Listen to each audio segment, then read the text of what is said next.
Yeah, hello, everybody, and welcome back to another episode of Live here on Keystroke Medium. I am Josh Hayes here with Chuck Manley and Scott Moon, and today, best-selling collaboration authors and publishers of Athon Books, or owners, I guess, of Athon Books, Rhett Bruno and Steve Beaulieu, Jaime Castle, and Jamie's got a multiple personalities.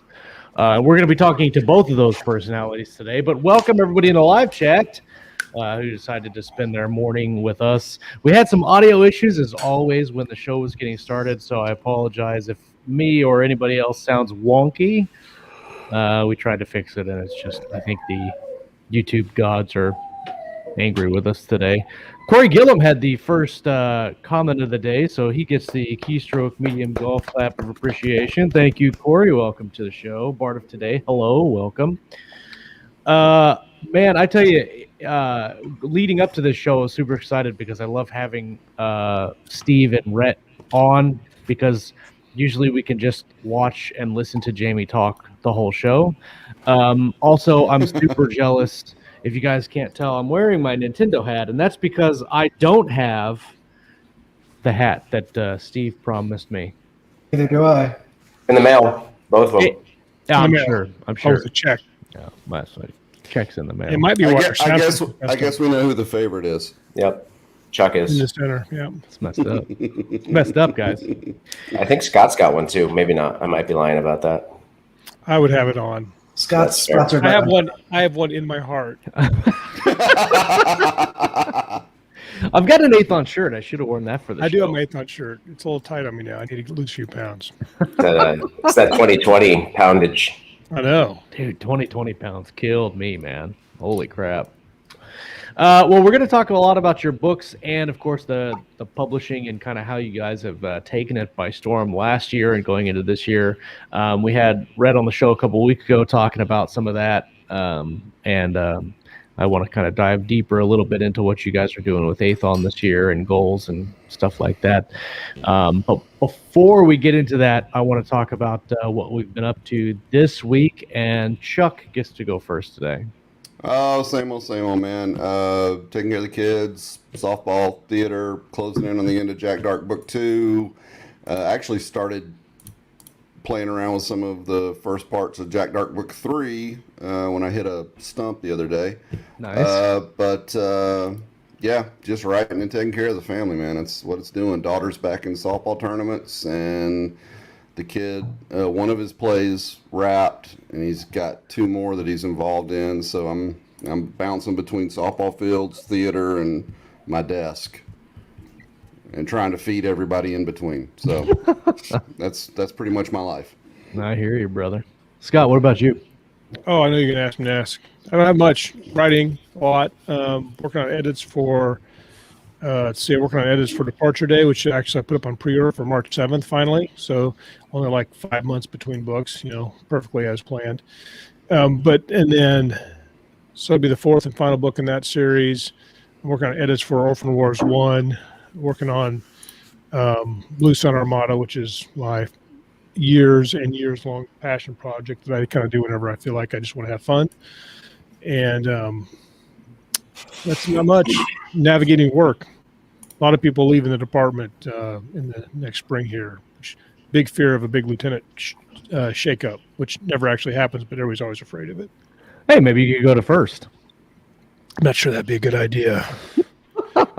First shift makes me tired because when I had to go to training, I had to come in earlier and I'd drive during normal daytime hours. I'm like, why are all these people in cars driving around, being in front of me, being all around, being people On the road.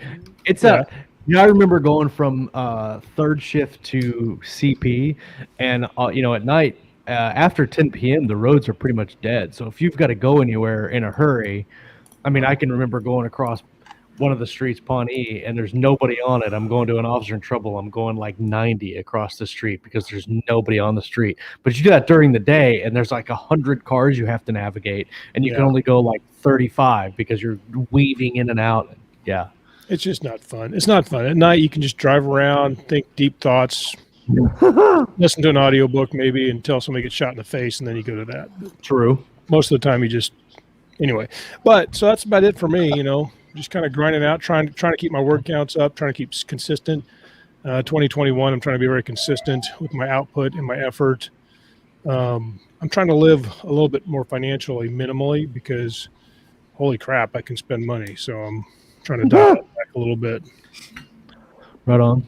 I looked, so the story of that is I looked at vehicles and I wanted to get a Tahoe so I could take my family places, but the only one I could find was used and it cost more than my first house. And I'm like, I don't think I can ever buy a vehicle again. They're so expensive. Yeah. Unless you get a really good deal on it, man.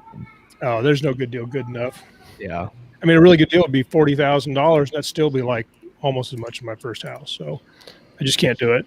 It's crazy the difference between cars and like SUVs and trucks. Oh, absolutely. Yeah. It's retarded. Like I when I was shopping for a truck, I'm like, 30 grand ain't bad. But then when I'm shopping for a car, I'm like, 15 grand's really good. And Well, you get all the bells and whistles. It's marketed. Trucks are marketed to middle-aged men who are in the higher income earning things. And Are you so a saying truck, that I'm middle-aged, Scott? well, you could be if you try real hard. But like seriously, when I was growing up, trucks were cheap because you used them to throw wood and shit in.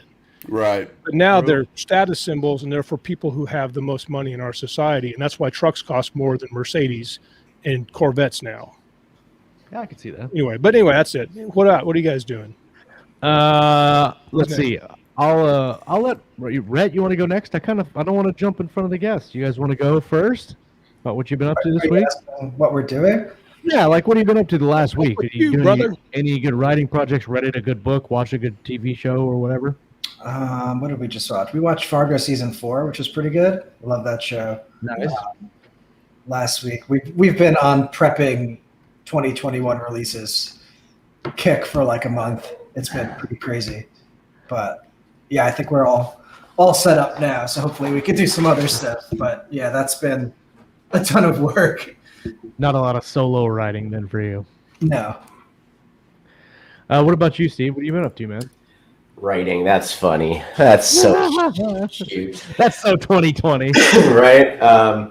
Well, so here we go. I'm going to share my screen for a second. Okay. This is going to be his hat orders he's sending out. No, but I can send you that tracking if you want. Oh, yeah. So this was my week. Oh, nice. You had the best week of all of us. That's a good week. We ended up getting a new dog. Her name is Luna, which I think you might be able to figure out where that name might have come from. The coyote? There's no short of crises with the Luna missile crisis. Scott, I swear this is a coyote. Looks like a coyote. So the very condensed version is we found it on one of the adoption sites, right? And this dude with some sketchy van shows up. And there's cages in the back of his van. He's like, this is the dog, right? And we're like, well, what's her name? He's like, well, she's only had a name for a day, so it doesn't really matter. And then he just drove away and left the dog at our house. We didn't fill out papers. We didn't pay money. We just have a dog at our house. So of course now we filled out application stuff, but I've never experienced anything like that where you just get a dog. So did you go around your neighborhood looking for lost dog flyers? No. You stole that dog. I'm convinced that they were just driving along and saw a coyote on the side of the road and went, and the dog jumped in the back, and now I've got a wild dog in my house. What could go wrong? Exactly. But she's been really good. She's just got a lot of energy. So between that and my car broke down in Oklahoma, which is the worst place your car can break down ever, is just middle of Oklahoma. So now I have no car. The engine blew up an hour and a half away from my house. And so I've kind of spent the last week dealing with recall issues and just really, honestly, just super stressed out. I'm a very even keel guy. When I get stressed out, it's no fun at all. So, but new week. And like Rhett said, we've been working on scheduling the first half of 2021 as far as Athon Books releases go. Amongst those is Josh Hayes' box set for the Valor series. So Nice. very excited to be able to release. I don't know that I've ever Box been set so of Valor. excited to get a box set cover. Like you showed me the image, I was like, that's actually really cool. I like that. Yep, so we got that. We talked to Scott Moon about maybe doing a new trilogy, and I'm excited about that. And of course, Wait, you gave him another project to do? yeah. Well, he gave, Well, technically, he gave it to us. Yeah. Oh. technically he gave it. I might have pitched something. And then yeah, we got C. Stephen Manley's Dark trilogy, hopefully coming out. I'm hoping that we hit this by the end of the year. There's no pressure on you there at all, but that would be great to have the full trilogy. You guys have been so fucking patient with me and all of this crap. I mean, I can't tell you how much I appreciate it. I have had so many deadlines blow past me. We're good. We're good. I mean, a release now. I mean, that's why we wait, right? Like as a book publishing company, that's why we wait until there's 3 books so that we're not rushing you. There's no reason to rush, right? We're not writing the Bible. We're writing Jack Dark. You know, it can come out whenever we want. It's a great book. Yeah, I appreciate it. I've been When a he free said no diet. pressure, I had that clip from Ace Ventura when he's like, "You don't know the first thing about pressure." I think my wife's actually putting more pressure on me than you guys because she wants to read the next one because she really liked the first one. Must be nice to have a wife that reads your books. Oh no. Nothing goes out the door that she doesn't read first. My wife has been reading the Buried Goddess saga since we released it. She's on book 3 finally, which out of 6. So Rhett, we released that like February of 2019, and she's finally on that book. Oh, dude, I've got you beat, man. The first thing I ever wrote, I published back in like 2011 or 2012, and I printed out a signed copy and wrote a little note to her, and she keeps it in her nightstand. The thing's only like this thick. Never read it. She got to the dedication, and she was like, "Oh." But but your wife is really used to things that are only about that thick, right? Oh, bam! That's hard. I don't know. I think show's over. I think I pretty much nothing we can do. That wraps it up. See Well, you I next mean, week. we can continue with that. It's a good show. So My wife actually doesn't read my books at all. She read the first couple, and we just talked about it, and she's like, you know what? I don't think I want to do that because it's a lot of pressure, you know, on her. What if she doesn't like it? And then you know how touchy writers can be, and she just decided she wasn't going to, and so she doesn't, and I don't. And that actually frees me up. I don't have to write anything that I might feel she might be embarrassed about or shocked by, because that could happen in my writing. And who would want their wives to be touchy? anymore. They're not. That's a lie. Let's see. What have I been up to this week? Nobody asked. Yeah, but I asked myself twice so I can do it. I've actually done a lot. I've kicked it right back into gear for writing, and I've done a lot of work on multiple projects, which I'm really excited about. Started tracking my words again after all the moving is done, and I hit about 20,000 words for January, which was not anywhere near my written down goal, but it was still a lot for me, especially with moving during the whole month. And I'm going to try to do 90,000 in February now that I'm kind of on the roll. Been doing a lot of writing journaling, which has helped me a lot, like every day kind of work writing down what I did the day before and my Dear goals. diary. Exactly. And I write in very small letters over and over. I hate Steve. I hate Steve. You're right. I So hate Steve. I've actually seen Josh's journal. It says, Dear Diary, day 47 with no hat from Athon. Not sure if I can go on. Life has lost all meaning. I'm never writing a single word again until I get that hat. So like a hunger strike, except a lot less. I wouldn't be surprised if it shows up today. I'm just saying. If it does, I'll do an unboxing video. He was actually driving it to your house when his car broke down. Yeah. Funny story. I almost called Josh. I was in Oklahoma, which is like 3 hours, maybe 2.5 hours away from where you were. And I'm like, how do I get out of this situation? And like, I couldn't rent a car because I was out of state without a credit card. And so they wouldn't rent me a car. And so I'm like, I could call Josh, and Josh can drive 2.5 hours and then drive me back to. We figured it out, but still, I would have. That should have been a thing I did. I would have done it, but I would not have left your house without a hat. Ooh. It still would have been at my house at that point, so that's fine. Exactly. You would have been driving home going, totally worth it. Yeah, but no, the writing journal thing's helping me a lot. And then obviously the Keystroke Rimo, which apparently there's some mess up. JR sent me a message this morning. There's some kind of algorithm mess up on the sheet, so I got to fix that today. But I'll work on it. Also, we're doing a survey for the group, keystrokemedium.com/survey. If you have participated in it, thank you very much. If you have not, I'm going to sweeten the pot a little bit because we do have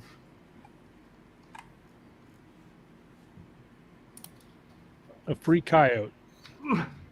we have right now we're giving away 3 of these copies. If you do the nice. setup, it's a workbook by James S. Aaron. It's really cool. If you're having any kind of trouble at all, you don't have to use the whole book. You can just go to the section that you're having problems with, and you can write in it, fill it out. It's a kind of a workbook for your novel. Those pages look like Joe Biden executive orders. Are those Oh blank? yeah, no, they're blank. Yeah, they're definitely blank. They mean absolutely nothing in context of what you're doing. How much? Yeah. Okay, so there is stuff in it. Yeah, there's stuff in it. It's just, Okay. Like some prompts and guides and structure. So anyway, we're giving away 3 of these if you participate in the survey. But also, I'm going to sweeten the pot because I got in the mail before my hat extra copies, extra Keystroke Coffee mugs. Oh, who designed that logo?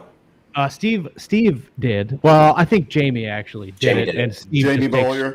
Steve just takes credit for it. Yeah. It's a really cool logo with the coffee bean and Keystroke Coffee. It's on every single one of our 6 coffee blends that we have. That you can get in whole bean now, Walt Robillard. But I have a cup right here. It's sealed in the box, never been used, never been opened, or a mug, I should say. So I'm going to give that away. I'm going to give that away too. If you participate in the survey, I think we'll leave it up for another couple of weeks probably, just to kind of gauge where our viewers and listeners are at, see what kind of content they want us to do, what kind of content they like or don't like. It takes like, I don't know, a minute to fill it out, and you could win a mug. Just saying. Okay. Also, right now, I want everybody in the live. This is your job for the show. I want everybody in the live chat to go and subscribe to Jeff Haskell. I'm putting the link in the chat. Jeff Haskell's YouTube channel. Tomorrow, he is doing a 24-hour novel live stream where he's going to start. I think it's 6:30 tomorrow morning. I'm not really sure exactly on the time. But he's going to stream for 24 hours, and he's going to try to finish a novel in that time. Well, the first draft, not the entire thing. And he needs 7 more subscribers to get the 100. You need to do a custom URL for your YouTube channel. So if you have not subscribed, go do that today. Knock him up to 100. I think he needs 7. He's at 93. Yep. So if you haven't subscribed, please go do so and support him. And then hop in with him tomorrow while he's doing that and kind of give him some encouragement. He's got some Keystroke Coffee to keep him fueled. And also, if you want some writer fuel, go to keystrokemedium.com/Keystroke Coffee and get your own coffee. Just saying, self-plug. Okay. Let's talk about, what do you guys want to talk about first? Athon or collaboration? I'll give you guys the choice. I want you to choose. Okay, I'll choose. Let's do collaboration. Classic Rhett Bruno right there. Yeah. You do the talking, and then we'll do. So you guys have done some really massive collaborations in the last year. You mentioned Buried Goddess Saga, which is like over 1 million words of epic fantasy goodness. I finished listening to I'm kind of in Robin's category where I just finished listening to the first book, but whatever. It's good. You should go. Years worth of audiobook listening. It's awesome deal. That's true. Definitely And you've done the Luna Missile Crisis, which has been blowing up on Audible Plus, right? And then Dead Acre. It's not on Audible Plus. It's just audio. Dead Acre is. Dead Acre's on Audio Plus. Dead Acre is like over 3,000 ratings, which is phenomenal. Nice. Good ratings. I mean, that's good on any book, but you're talking about a novella. and it's killing it, man. So let's talk about that. Let's talk about how you guys work together, and let's use Data Acre specifically this time around, since that's the latest you've worked. What is Sorry. He's got props. I do have props. So let me start. We never, ever talk about this, but Rhett and I wrote a book together. Oh, I bought that book. When it came out. Yeah. Now listen, this is as thick as Josh's first book. So it's not like it's not very long. But Rhett and I decided early on, after we finished the Buried Goddess saga, we'd finished Luna Missile Crisis before we finished the Buried Goddess saga. What's that? There's only like 3 books of it, I think. What, Buried Goddess? Yeah. Okay, so we had finished 3 books of Buried Goddess. We'd also written Luna Missile Crisis together. And we're like, we've done this with 4 books now, going on 5 or whatever. And we decided that we would put together this little book called 2 Authors, 1 Book. Yes, if you might get that reference.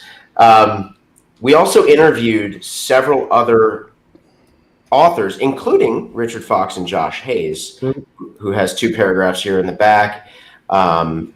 We have Terry Mixon and Glenn Stewart.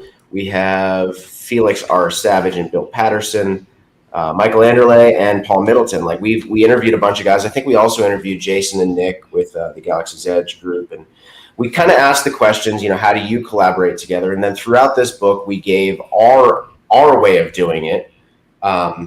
And not even like this is why our way is superior, but this is why our way works for us, because for collaborating authors, it's all about what gives you the best experience and produce the best words. So that's a plug. I mean, you don't need to buy the book probably, because we're going to tell you everything that is in the book right here, but it is available on Amazon. So you can go do that. Rhett, did you want to say anything?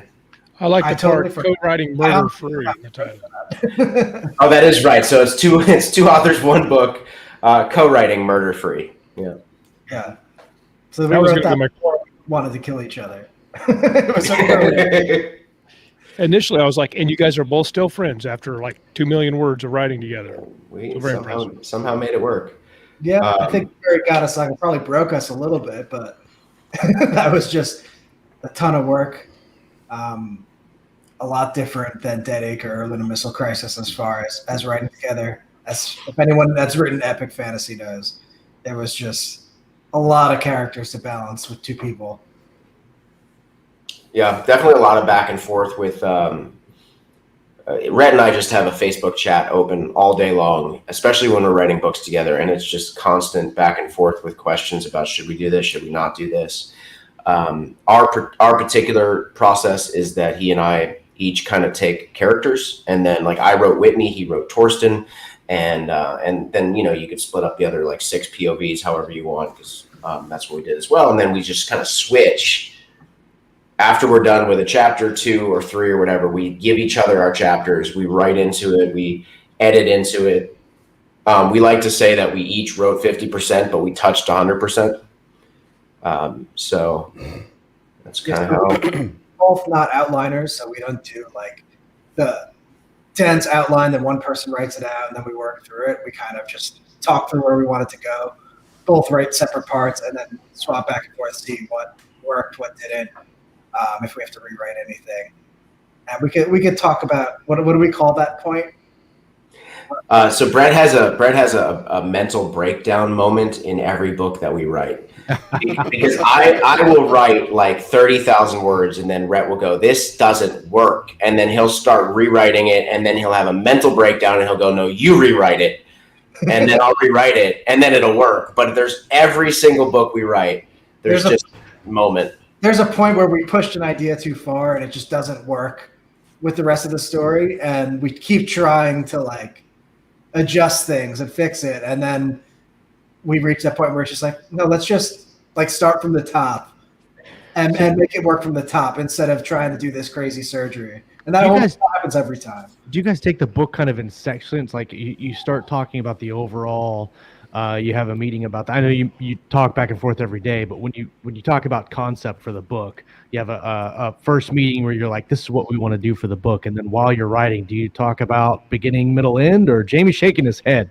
It depends on the story. Like Buried Goddess, we knew what the end of the 6-book arc was going to be, and everything in between was kind of us as we go.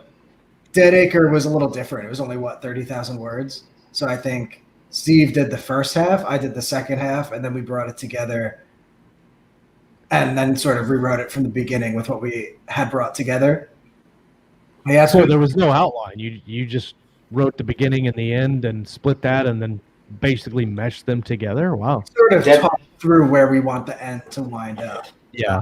Like that one was a mystery. So we had the answer. Right. We sort of just talked through it, what would lead to that and brought it together. But yeah, we don't do dense outlines at all, really. No written outline, more of just planning sessions and constant give and Yeah, take. at calls. And if we reach a point where we're like, I don't know where to go, well, then that usually ends up in like a 2 or 3 hour phone call talking about all the different ideas for where the chapters should go. Especially Buried Goddess Saga, that happened a lot because we would both basically start by writing Act 1 each of our certain characters.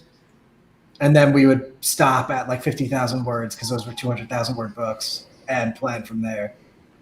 Interesting. The beauty of those books I'm sorry, I was going to say, I'm curious if you guys would recommend this for other people, this type of method, because a lot of collaborators do work from some sort of outline that's written. But so would you recommend it, or what advice would you give to collaborators? I would say a lot of people are co-writing because they can produce faster that way, right? Or they're co-writing for a famous author so they can produce faster and sell with that name, stuff like that. And if you're going for speed, don't do it our way. Writing our way takes just as long, if not longer, than me writing a book alone. But we like super perfect the book. It's not gonna be a style where you can pump out books fast and generate income by sort of being able to pump out books fast because you have 2 people working on the same thing. I mean, we're going back over this like 100 times back and forth to make these stories work, and basically sound like it's by one person instead of 2 people. So it's almost like a compounded dev edit from the beginning. Like somebody works it and then you go back and dev edit it again and then go back and dev edit it again until you get it right. Well, we what's fun about the way that we do it is that it always feels like you're reading a book as well as writing a book. So like I'll know sort of what Rhett's arc is going to be because we've talked it through, but then I get to read it and write into it and discover sort of how he made it work. And I'm sure it's the same thing for him. So it becomes fun. The benefit Rhett and I have is that we literally, I mean, we run Athon books together. Yeah. We write books together. Now, Rhett is sort of I'll always say this, Rhett's a better writer than me. So Rhett has done a lot of individual books that I have not gotten any of my individual books out at this point. Because I know that's my problem is I write like 10 things at a time. And I don't really care about finishing my books. That's what actually the benefit working with Rhett or with a co-writer is for me personally is like it forces me to finish a book. I just love writing. And so I'll write like Dead Acre for me, I just wrote 10,000 words one day. And I went, oh, that was fun. And then and then we kind of rewrote the whole thing based on that Western premise and kind of found what the great idea in there was, and we'll distill it back. And that's why I like working with Steve, because I struggle to actually start the books because I can't write anything unless I really love it. Yeah. So then Steve, that's all I want to do. I just want to start books. Steve will write like 10 different 10,000 word samples. And there's been a number of things that we've gone through and been like, there's nowhere we can really take this, and we'll just scrap it. He doesn't care at all. So that's the cool thing. Like Dead Acre, we both were reading, and what he had was cool, but then we were like, oh, like this needs to be more Dresden Files / The Witcher. Like that was our goal, to make those things set in the West. And so we rewrote it that way. And that one's an interesting co-write because it's first person. So we don't get that benefit of one person taking an arc, someone else taking an arc. Yeah. We sort of both took story arcs because that book's basically a 1/2 second half book. And even when we do a novel version, we'll probably do that, break it up by like act 1, act 2, and do it that way because it is first person. That's a little different than being able to each take like 3 main characters in an epic fantasy. A lot of collaborators do that where they kind of have their own character. They have primacy over and stuff. So I'm also interested. You talked about writing a book, but then completely starting from scrap. And I think that can oftentimes be the best course. I've done that before where I tried to fix the same book for like 10 years. And usually where I finally broke through is where I just started writing on a fresh page, but you still have all that book you wrote in your, it's back there and it informs the new stuff. So I'm curious about that process and kind of fascinated by it. I can see Josh is like dying over there because he's still on sentence 1, no outline. Yeah. All he heard after that was blah, blah, blah, blah, blah, no outline. Yeah. I don't think we ever throw away like an entire book and start over. But what we do is, say we're at 65,000 words of this book, we will realize that we have been dicking around with like 4,000 words just to make it all work. When all we really needed to do was go back to the start, change a few things that would ultimately make those 4,000 words work better. And so it's almost like a deep read through that we'll do from the start to figure out where we need to adjust certain things to make us be able to move forward. And I think that that's something you can't achieve as an author who's trying to write so fast just to pump out books. It's very difficult to go, I need to stop writing, go back and read to figure this out. A lot of authors, they write their first draft, they publish their first draft. And I mean, it took us 2.5 years, I think, to write the Buried Goddess saga. And that's an interesting point to make because you guys have been putting out a lot of material, but a lot of this stuff was started, maybe not even in 2020, but like 2019.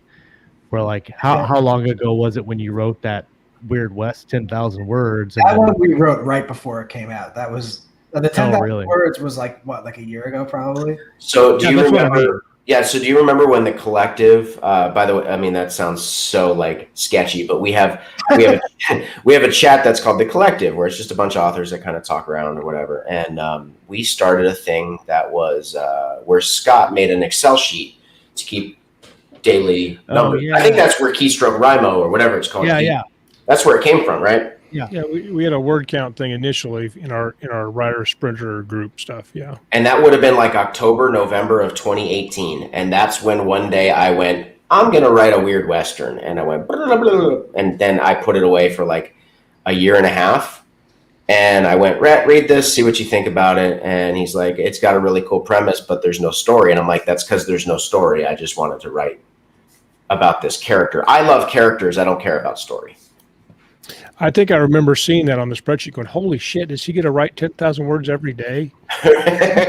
I did that one. And then the very next day I did something called... You did like 11,000 words the next day. I did 12,000 on something called The Secret King, which is still only about a 20,000. And then I did 8,000 words on that the next day. And then I just stopped writing for a while. Yeah, that was one where we like worked through the whole thing and we still haven't found the answer for it. And maybe one day we will. And like 2 holes is that we spent like a month reworking that and just still didn't find the answer. Now I wrote a comedy vampire thing like right after that as well, which so like Rhett said, I'll write like, I don't want it to seem like it takes away from Rhett in any way that I write a bunch of 10,000 word things and then we all work, because Rhett really makes them work. I just like writing new characters.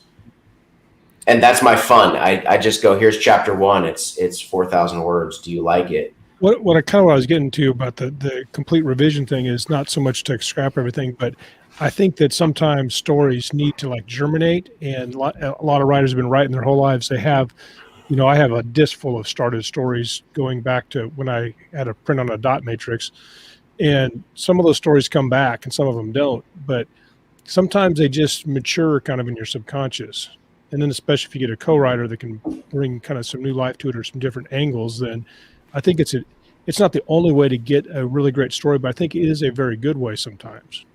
I went back and looked. I found the spreadsheet, and March of 2019 is when you wrote I mean, there's a 11,000 word day, there's a 9,500 word day, a 9,900 word day, like just slamming it out for like a week, and then nothing.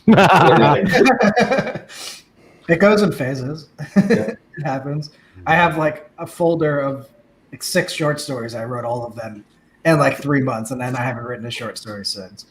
Well, this was a 1 day 18,000 word book.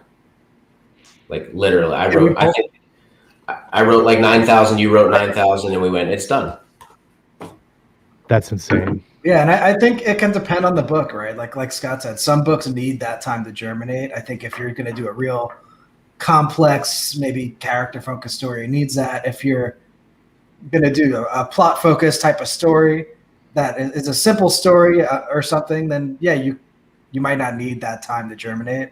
But like me and Steve never rush anything out. I'm publishing a book in April that I started writing like 4 years ago, and it took almost 4 years to actually get it where I wanted. So yeah, we kind of will sit on things waiting. Lunar Missile Crisis was the same way. We waited like 2 years for the deal we wanted for that, which was an audio focused thing with Ray Porter. I've got a middle grade book that I wrote NaNoWriMo 2016, and it's done. Just never did anything with it because who the hell knows how to publish a middle grade book? So I would love to know that.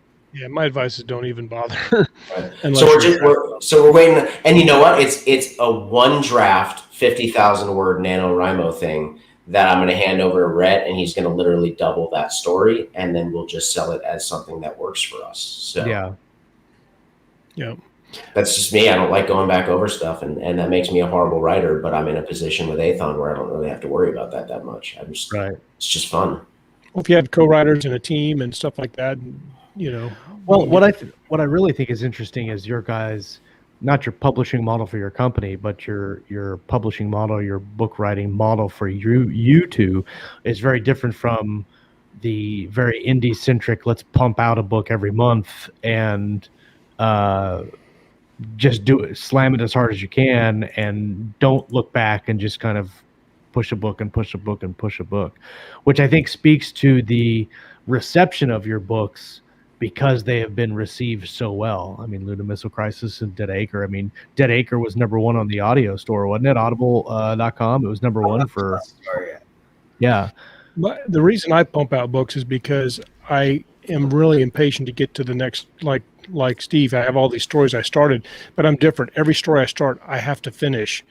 And so like I have like 300 books I want to write. And so I have to crank through the books because I get so passionate about multiple stories, and you can only write a book. So even a fast book taking a month, I mean, I literally have hundreds of half or partially started books in my file, and I want to finish them all. And so that's the main reason I push so hard and so fast. But I also like writing fast. I feel like the ideas come quicker if I churn through it, but then I'll spend a lot of time on editing and revision.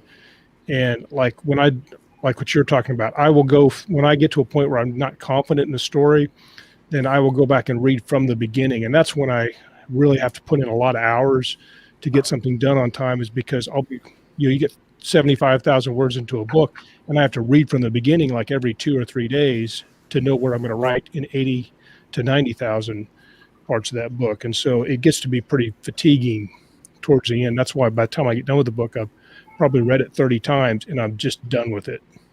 Well, yeah, I think part of what we bring to the table as Athon is that flexibility. Like Josh said, me and Steve ourselves don't really follow the indie model of what works now, which is kind of being able to pump books out faster.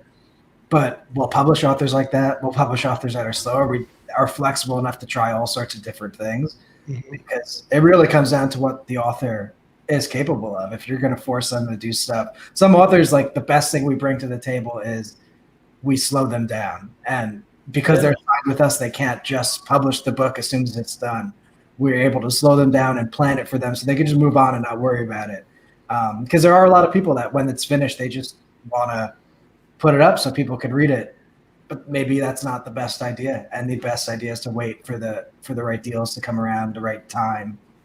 Well, I mean, if you finish your book in December, and your series is going to start like Christmas. Like don't do that, right? Like you have to sort of think through the process of when the best time to publish the series is going to be, especially the genre, et cetera, et cetera. Chuck, we were talking earlier about his Jack Dark series. That's kind of like a prime example of what we like to do for Athon. Yeah, we're gonna publish those books quickly, but you don't need to write them quickly. I would much rather you put out a phenomenal series that you're very proud of, that we stack up 3 books and then release them, than release book 1 and then go, oh, by the way, your pre-order is set for next month. Finish. Because we aren't Random House, right? We can't release a series 1 book every year because it's just not how the digital markets respond. Yeah, and I can say from personal experience, it's better to do it the way that Steve's doing it. You guys were talking about doing it because I've seen it in the Valor series where we didn't wait, and you guys told me to wait, and I didn't want to, and then you can see even the drop off. Yeah, right. That's the number that you really see. Yeah, and we have some series where that number is huge for reasons that weren't the author's fault. Well, let's think about just in general how we do life, right? Like I am on season 5 of The Magicians right now. Now I get that season 5 just hit Netflix. Okay, so there's that, but I just did season 4. Season 4 has been on Netflix for what, like 6 months, right? I watched season 1 3 years ago or whatever, and I'm finally at season 4. So but I've watched 50 things between now and then. And I think that's how it is with books. It's not that Valor 2 wasn't a good book. It's just that all your readers went on to 30 other series. Right. And that's the reason like for The Magicians, if there wasn't a Netflix that was powerful enough to put that show on the front page when the new season was added, probably Steve would have forgotten about it forever. Never would have watched it. And the benefit of Netflix is there's just not as much stuff as on the Kindle store. And obviously the more popular shows they're going to push. But how many shows are probably on Netflix that got a season 2 and no one has any idea because they already moved on to 3 more things? I had a guy on my feed yesterday or 3 days ago that said, nobody told me Stranger Things season 3 came out. And like, that was what, like October? Last year or something? Yeah. Right, whatever it was, even more than that. And of course I made the joke, was that somebody's job to tell you that it was, but I mean, even something as popular as Stranger Things, there's people that loved season 1 and 2 and didn't even know season 3 hit. Yeah. So with books, it's even less. Like your book comes out and it's popular for literally like 4 minutes. There's like a 4-minute period before 100,000 other books come out. Yep. Yeah, there's a book by Joe Solari I've talked about a lot on the show, but he has an interesting way of conceptualizing exactly what you're talking about. He talks about, and I'm going to paraphrase and kind of butcher some of the terminology, but he says your book, there's not really a cliff. Your book, when it's launched, it has an artificial buoyancy, and its natural place is down here, but since it's new, it's up here. Well, it only floats for so long and it starts to sink out of the visibility. That's very good. Yeah. That's a much better analogy than the cliff, because it's right. Like you launch your pre-order at like 400,000 rank, and then we release the book and it just rises to the top. And our whole, like Rhett and I, most of our conversation is it going to stick? Is it going to stick? Yeah. Because we can throw as much money, and we market the crap out of every book that comes out. I mean, we spend a ton of money on every book. There's no favorites. But Amazon plays the algorithm game. And so we put all the money that we can into it, and we go, is it going to stick? Is it going to stick? If it sticks, we put more money into it. If it falls, we put some money into it. And if it disappears forever, we go, okay, we need to figure out how to bring this to life again. A new approach, right? Yeah. Mm-hmm. I saw a K-Lytics seminar, that a free one that I don't normally follow, so I popped in and looked at it. And in October 2017, there was something like 3,800 books a day getting published. Exactly. And so you compete with that. Jesus. Yeah, 3,800 a day. And so people talk about the 30-day cliff, but the 30-day cliff, it would be great to get a 30-day cliff because some people got like a 2-day cliff.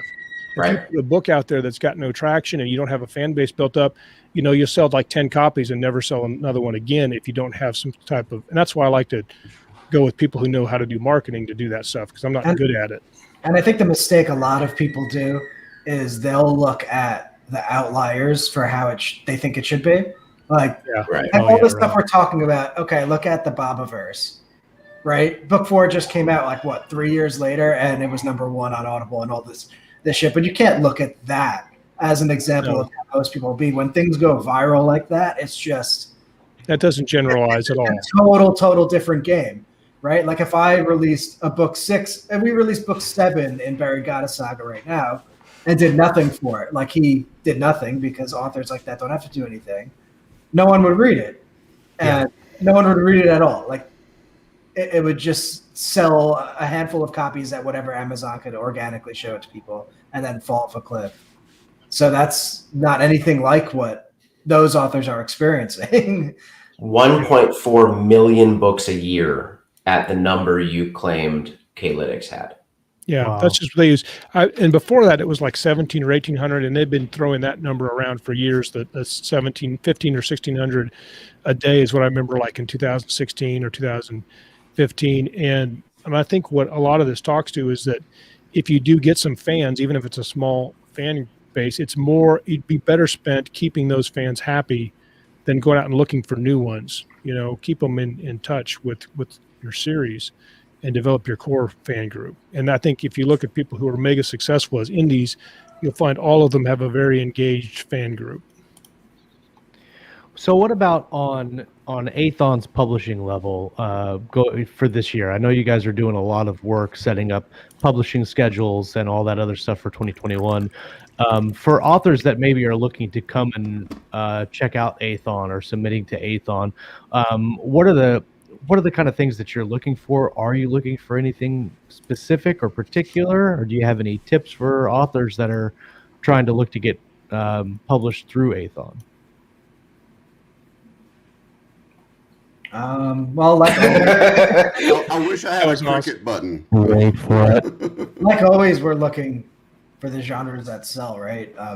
Everything else is going to be a sort of a passion project that we're going to push, and we've done those really successfully. But the genres that sell really well right now, we push a lot: space opera, military sci-fi, lit RPG.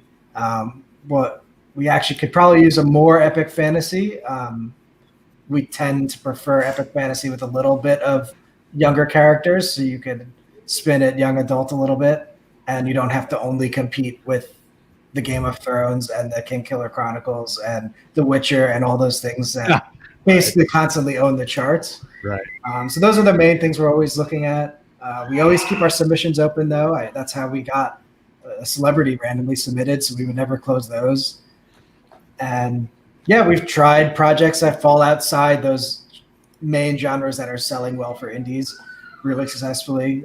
Salvage Crew comes to mind at the end of last year. That did really, really well. So yeah, just kind of follow our submissions protocol on our website. We look at 50 pages. We like a good pitch.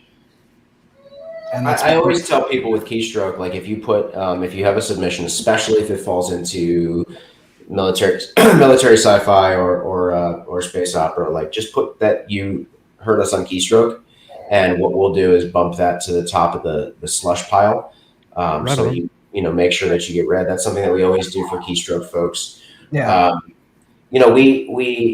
Rhett said we could use some more epic fantasy. The reality is we've talked about epic fantasy a lot. It's very, very hard to sell. This is coming from an epic fantasy author that did really well in the genre. It's just really, really hard to sell. So we try to limit it to a few a year.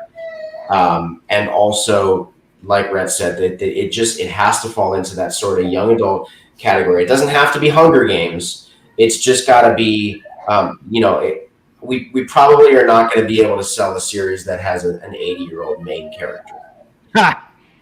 Yeah, if you're going to do epic fantasy that doesn't feature younger, like again, there's this, in the traditional world, young adult means a certain thing, right? It's Hunger Game, Divergent. In our world, basically, as long as the characters in their if there's a main character in their lower 20s or younger, it's young adult, right? If it's a 30-year-old character that has never done anything in their life and is suddenly going on an adventure, it's probably young adult. It fits those tropes. And that's what we look for because, it helps you separate from the TV show books. If it's going to be normal epic fantasy for adults, it probably needs to be more of that grimdark type of stuff. Joe Abercrombie, Steve. Yeah. It has to be more like that to at least give it a chance to rise in some of those. Everything Chuck hates about fantasy. Those more obscure categories, right? I'm not a grimdark fan, that's for sure. If you publish an epic fantasy or sword and sorcery, which are like the two main ones, you're automatically below the top 20 because of 7 Game of Thrones books. Right. All the Harry Potters tend to be in the adult fantasy categories too. Which is crazy. Witcher, Robert Jordan, Tolkien. I mean, all the dead guys, and then Patrick Rothfuss and George Martin, which I think he's still alive, right? Yeah. I mean, we don't know because he's been playing video games for the last 6 months. But That's the rumor. You start below those guys, and that's not a great place to be. There's just a lot of trad competition over there, and there's a lot of indie authors who really control that market pretty well. It's interesting you say that because they're not only on the top; they're on the top by a huge margin. Massive. And they're at the top selling at $14.99 too. Like and they're on the top on Audible. They never fall. And now the Hobbit's up there, and there's 3 versions of the Hobbit. That's. So here's a broader question, since we touched on the grimdark thing, and I'm not a fan of the grimdark thing.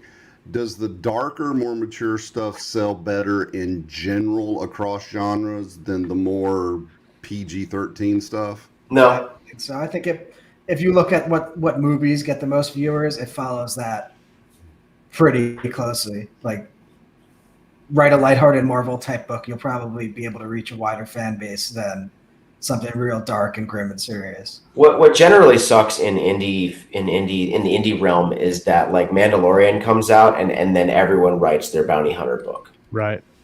And so the market is inundated with don't take this term the wrong way, but ripoffs. And so everyone wants to do that, and then they all just kind of wash out. Yeah. And it's hard to really pinpoint. And then maybe one rises to the top, right? And then more people want to write it because they saw the one at the top. And then they think, oh shit, this is doing it.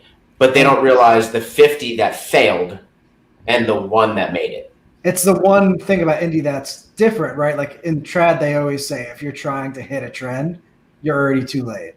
Right. Because you're going to be like a year or 2 out from releasing an indie. If you're a fast writer, like you could write something that trend in a month and release it. But so are a lot of other people. And that's what Steve's saying. Like it's the same with like lit RPG is a really hot genre. A year ago, it was a lot easier to sell than now because search lit RPG on Amazon and there's thousands upon thousands. Yeah. And a lot didn't do well. And people don't see those though. They see the ones that really, really sold well and think that's still a genre where you could just put a book up and it'll take off without any marketing or anything. Well, there's just not enough lit RPG harem books out. I just look at the covers. I mean, what's interesting is that we know the numbers of a lot of these things, and I'm not even just talking about Athon books, but like looking at the lit RPG genre, which is such a successful genre as a whole. I would say, Rhett, correct me if I'm wrong, but like 80% of the books that are released in that genre sell less than 50 books and then disappear. Probably. If my searches on Amazon are to be trusted.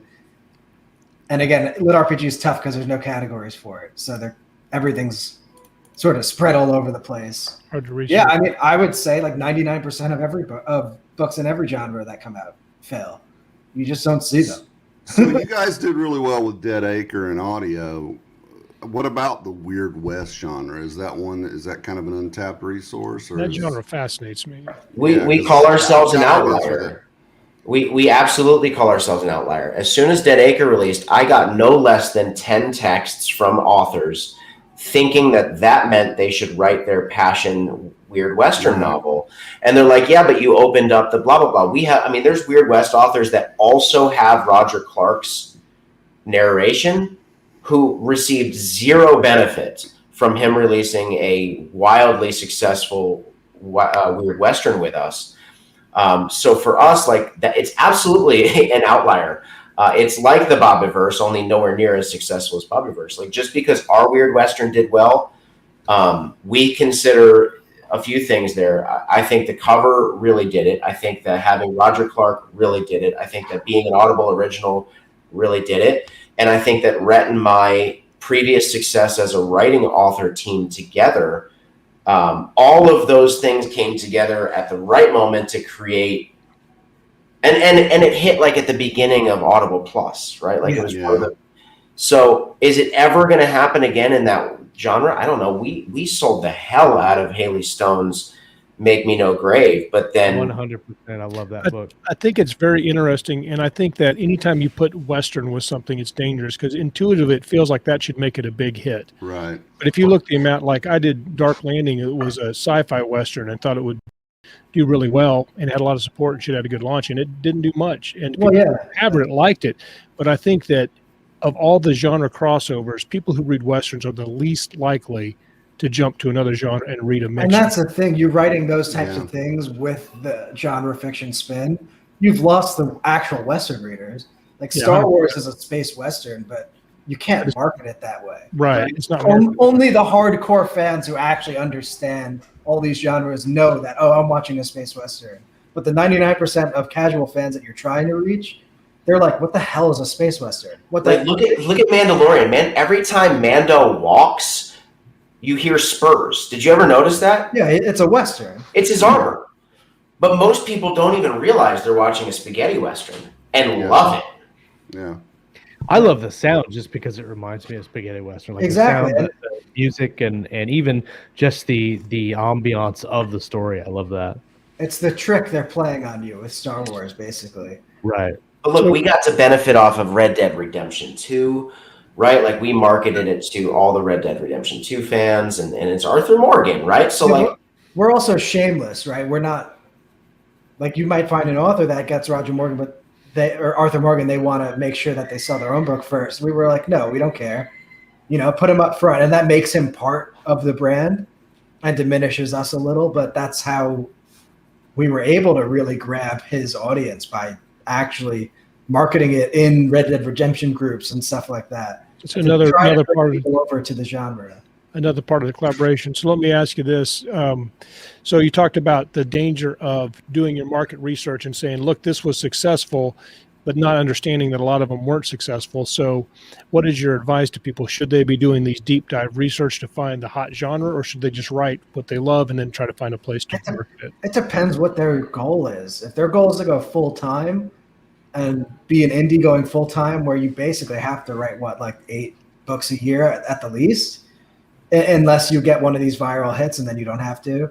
But yeah, then you're probably not making a good decision if you're going to write your passion weird Western at that moment. Like save that for when your backlist and your income is so high it doesn't matter. But if you want to make a full-time career writing indie where you need to actually pump out books like that to sort of start building your audience in a hyper competitive market, you got to write those hot genres.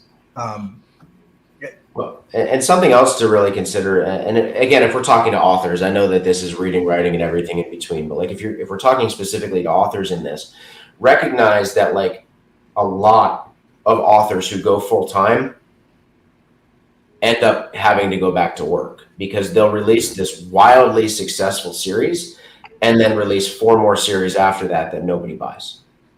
You have to market each one. And that's just how it is for most authors. And if you have to exclude these huge successes like John Scalzi and those guys who could write anything, right? Right. Anything they just write, put their name on the book. Their following is already built in. A lot of the big authors who broke into KU at the start of KU in 2014 who could write whatever they want. And you're like, how are they selling so much of every single different thing? Whereas most authors, if they break out, they have one series that broke out and then everything else sort of did well. Right. And that's the model most authors are finding.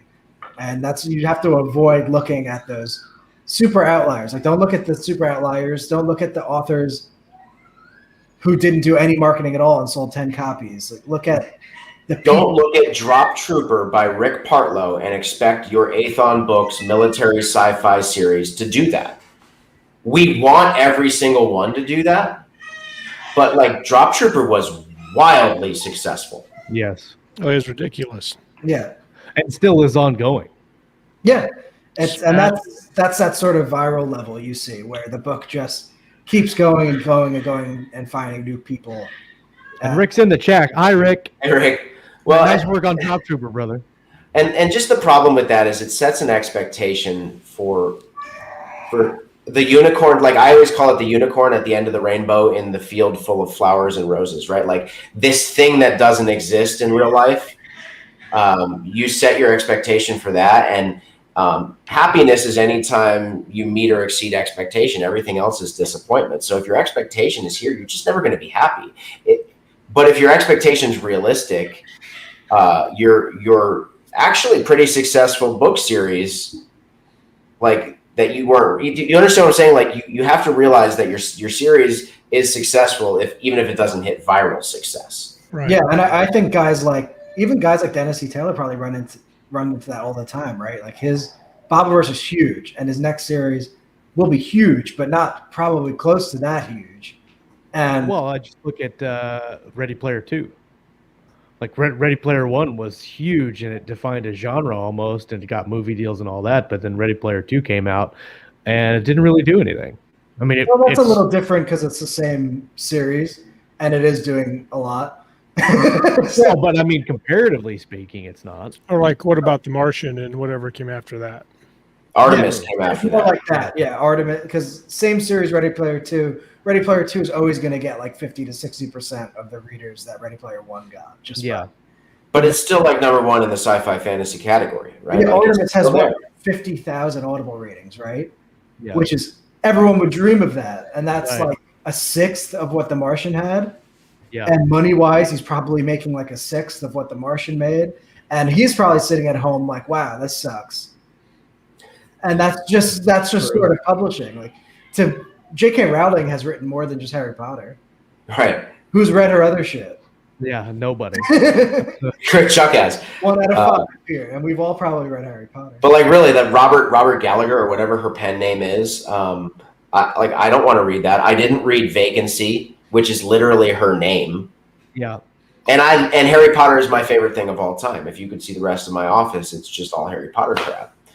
But I don't want to It's the read same thing other with all stuff. of like George R. R. Martin's sci-fi stuff. Like I've never read any of his sci-fi stuff at all because I'm not interested in it. But it still did like crazy well, and that's where Yeah, sure. I think get mixed up if they're looking at one thing at a time.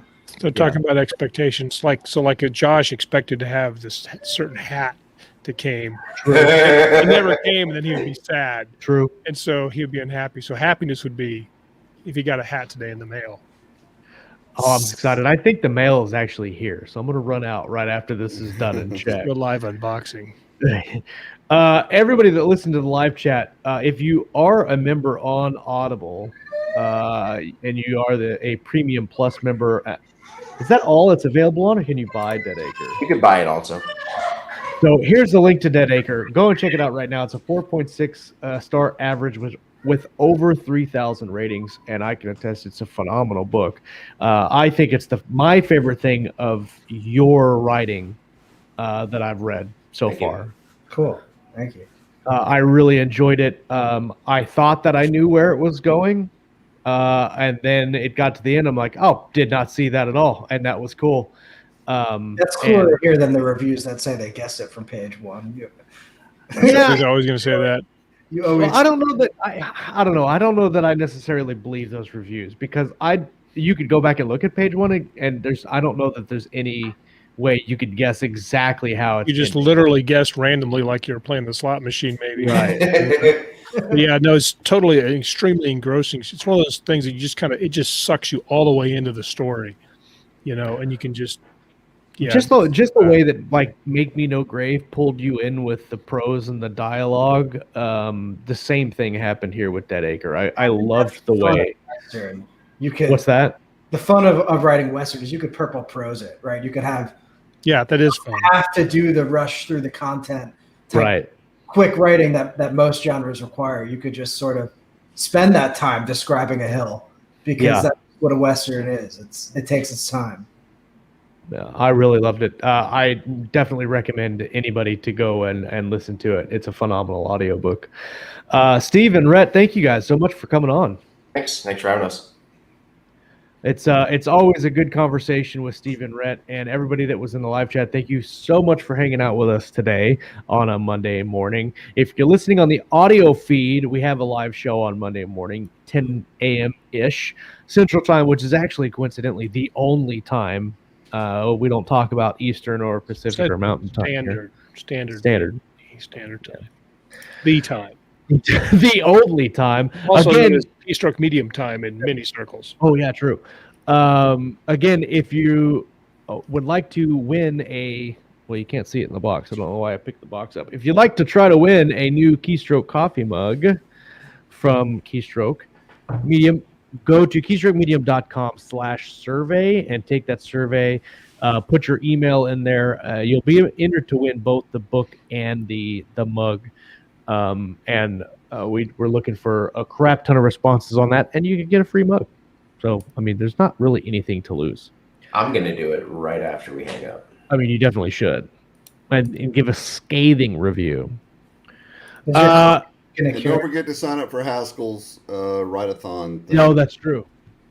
It's the link is in the chat. It'll be in the show notes. Kenneth Britz does a phenomenal job on the show notes. If you guys didn't know that, he listens to the show, puts in the timestamps for everything that we talked about, and lists all of that in the show notes. And that allows you to go on YouTube and kind of click through the main points of the show that you want to listen to. Ken does a phenomenal job with that.